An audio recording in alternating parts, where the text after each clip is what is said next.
hầu hết quân đội Ukraine trong chiến dịch Kursk đã bị tiêu diệt. Hầu hết quân đội Ukraine tham gia chiến dịch tấn công ở khu vực Kursk của Nga kể từ tháng 8 năm 2024 đã bị tiêu diệt.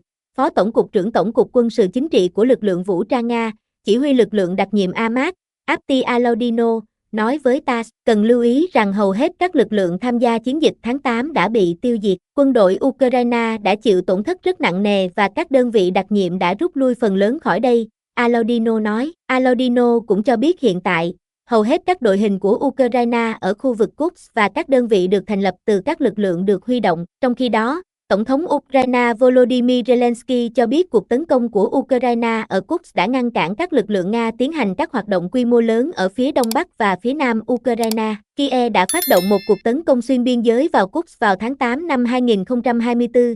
Ban đầu chiếm được khoảng 1.300 km vuông lãnh thổ nhưng kể từ đó đã mất khoảng một nửa diện tích đó. Ukraine gần đây đã tiến được khoảng 2,5 km trong một cuộc tấn công mới. Phát biểu trong một cuộc phỏng vấn với hãng thông tấn Anh ITV News vào tháng thứ 6 của chiến dịch, ông Zelensky gọi chiến dịch Kursk là một trong những chiến dịch thành công nhất của chúng tôi.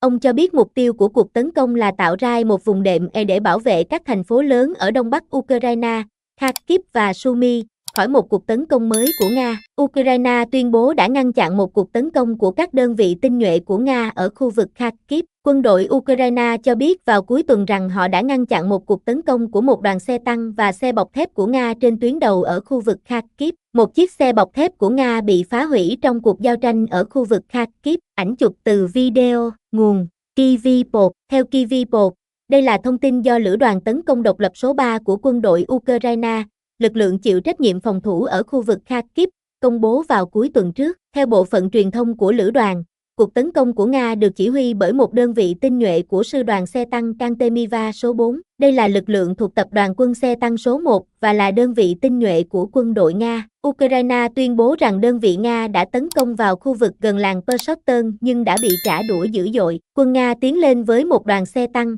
xe bọc thép chở quân và các xe hỗ trợ khác. Họ đã bị pháo binh của chúng tôi phục kích, mất 2 xe bọc thép, lữ đoàn Ukraine cho biết. Sau đó, chúng tôi đã sử dụng máy bay không người lái góc nhìn thứ nhất, UAV, mang theo thuốc nổ để tấn công đoàn xe. Kẻ thù buộc phải đổ quân sớm hơn dự kiến. Các xe khác lần lượt bị phá hủy.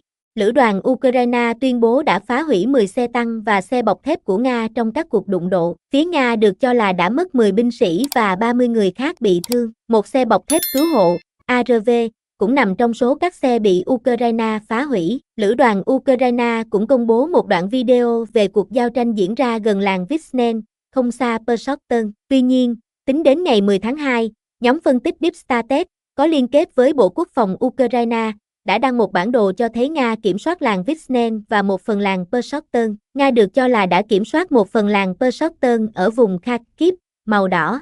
Nguồn Deep State. Theo tờ Kivipod, tình hình giao tranh ở vùng Kharkiv vẫn phức tạp khi Nga tiếp tục tấn công và kiểm soát nhiều vùng lãnh thổ hơn. Ngoài mục tiêu chính là thành phố Kupiansk, lực lượng Nga vẫn đang tiến về phía đông sông Okiu ở vùng Kharkiv. Theo đánh giá của Ukraine, Nga muốn kiểm soát Borova, một ngôi làng quan trọng nằm trên đường cao tốc P79, cách Pershotyn khoảng 15 km.